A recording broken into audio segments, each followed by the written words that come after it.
Bienvenue dans cette nouvelle vidéo de la série 10 minutes théologiques. Elle a pour titre « Le leadership de l'Église s'exerce comme un service humble ». De nos jours, certains chrétiens croient que la meilleure façon d'apprendre à diriger, à devenir un leader dans l'Église, est de suivre les modèles du monde qui nous entoure. C'est ainsi qu'il existe de nombreux livres spécialisés dans la formation de leaders d'Église qui se servent des techniques de leadership enseignées par les experts du monde de l'entreprise. Autrement dit, les auteurs de ces livres présument que ce qui fonctionne dans le monde des affaires peut certainement profiter à l'Église. Mais posons-nous la question. Cette approche qui consiste à imiter les tendances actuelles du monde séculier en matière de direction, cadre-t-elle vraiment avec ce que Jésus nous a enseigné à propos de son royaume? Eh bien non, car la conception que Jésus avait du leadership est en total désaccord avec plusieurs des opinions courantes de notre temps. Pour nous en convaincre, lisons ensemble l'Évangile de Matthieu, chapitre 20, versets 25 à 28. Mais Jésus les appela tous auprès de lui et leur expliqua: vous savez comment cela se passe dans le monde. Les chefs politiques exercent sur leur peuple un pouvoir despotique et les plus puissants d'entre eux les tyrannisent en abusant de leur autorité. Il ne faut pas qu'il en soit ainsi entre vous. Au contraire, celui qui voudra devenir grand parmi vous prendra le rôle d'un serviteur, qu'il se fasse le domestique des autres, et s'il veut être à la tête des autres, qu'il soit prêt à être l'esclave de tous. Tout comme le Fils de l'homme, qui n'est pas venu pour se faire servir par les autres, mais pour servir lui-même et donner sa vie pour payer la rançon de beaucoup d'hommes. Dans ce passage des évangiles, alors que les disciples ambitionnaient de devenir des leaders importants de leur génération, Jésus les ramène brutalement à la réalité du royaume de Dieu. Car selon le Maître, la grandeur ne vient qu'à travers le service, et la première place ne s'obtient qu'en devenant le serviteur de tous. Et c'est justement le modèle étonnant que Jésus va leur laisser, juste avant de les quitter, en leur lavant les pieds. C'est ce que nous pouvons lire en Jean 13, 15. L'esprit de service est donc une composante essentielle et indispensable du leadership chrétien.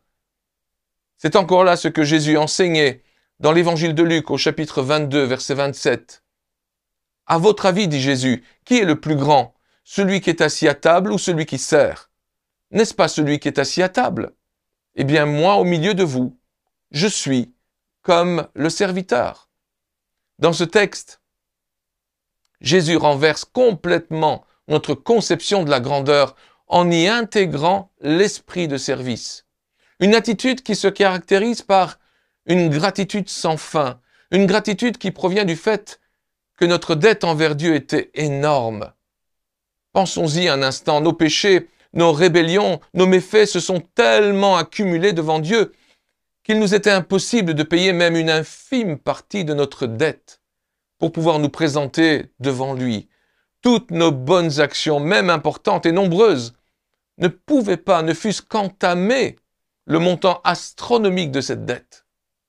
La seule solution était de laisser Jésus payer cette dette à notre place en mourant sur la croix. Ainsi, comment pourrions-nous oublier le montant de notre dette? Comment pourrions-nous oublier cette situation désespérée où il nous était impossible de rembourser ce que nous devions? Comment pourrions-nous oublier l'amour extravagant de Jésus sur la croix qui s'est chargé de tout payer à notre place? Comment pourrions-nous oublier cette grâce de Dieu immense à notre égard? Et comment dire merci? Comment manifester notre reconnaissance, sinon en nous mettant entièrement au service de ce Seigneur miséricordieux? Un service qui, nous en sommes conscients, ne représente qu'une minuscule goutte d'eau de ce que devrait être l'immensité océanique de notre reconnaissance. Un service qui ne demande de recevoir aucun merci, puisqu'il signifie merci. L'esprit de service du leader chrétien se caractérise donc tout d'abord par une gratitude sans fin envers Dieu. Mais il se caractérise également par la certitude que Dieu ne nous doit rien. Charles Spurgeon disait « Qu'avons-nous fait pour lui en comparaison de ce qu'il a fait pour nous ?» À côté du service de Christ, notre service ressemble à un grain de poussière qui se mesurerait à la masse extraordinaire du soleil. Imaginez que votre dette s'élève à 100 millions d'euros ou 100 millions de dollars et qu'à cause de cette dette, il vous soit impossible de continuer de vivre. Mais voilà qu'une personne extraordinaire décide de payer complètement votre dette sans rien vous demander en retour. Quelque temps après, dans un élan de gratitude et pour lui faire plaisir, vous lui rendez volontairement un petit service. Seriez-vous en droit d'attendre qu'il vous organise une petite fête pour vous remercier de lui avoir rendu ce petit service? Bien sûr que non.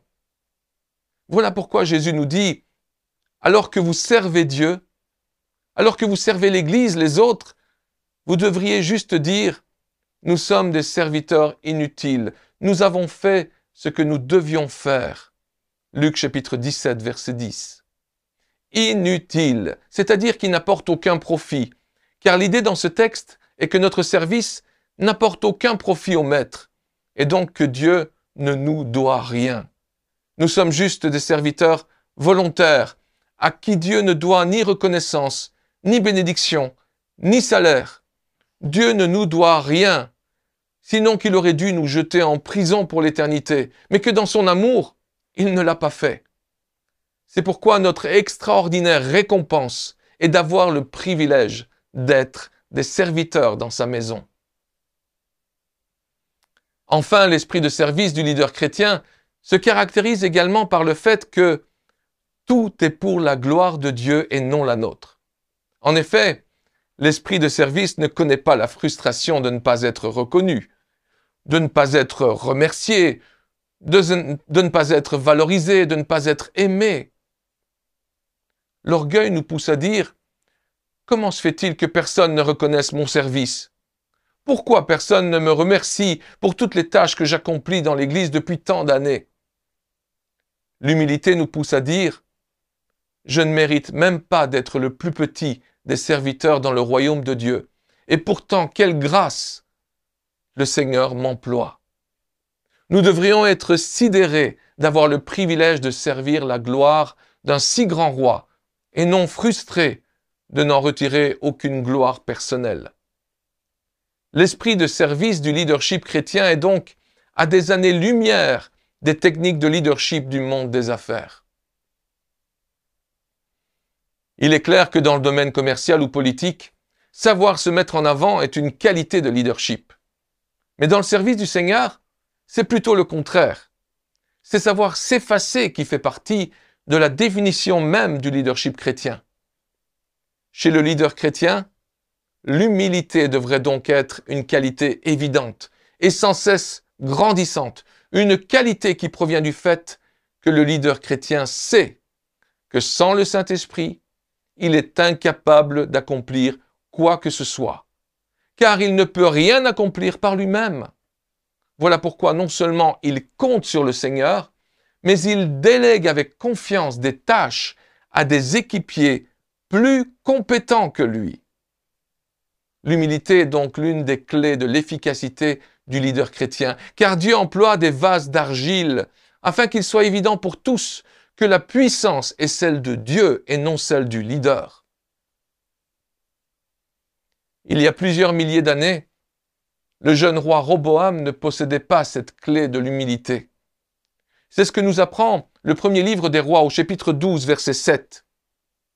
Voici ce qu'ils lui dirent. Si aujourd'hui tu as une attitude de serviteur envers ce peuple, si tu te montres à leur service et si tu leur réponds de façon positive en leur adressant des paroles bienveillantes, ils seront pour toujours tes serviteurs.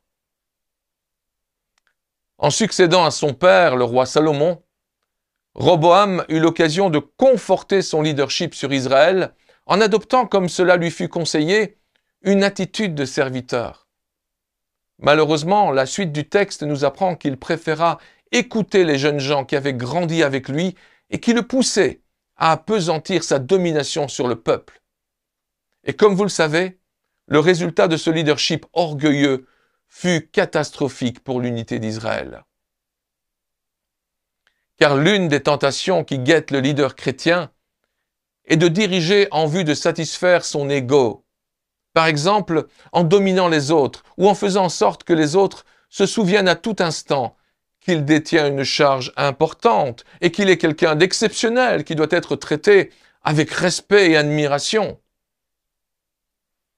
Avouez qu'il est difficile de respecter un leader égocentrique et orgueilleux. Il est difficile de suivre un leader arrogant. Et ceux qui y parviennent le font par contrainte et non de bon gré. En revanche, il est aisé de s'attacher à un leader humble, dont les motifs sont droits. Il est aisé de suivre quelqu'un qui ne méprise pas ses collaborateurs et ne les considère pas comme inférieurs. Dans l'Église, le leadership s'exerce comme un service humble. C'est pourquoi un disciple de Christ ne peut pas devenir un leader s'il n'est pas prêt à faire face aux problèmes que pose son orgueil.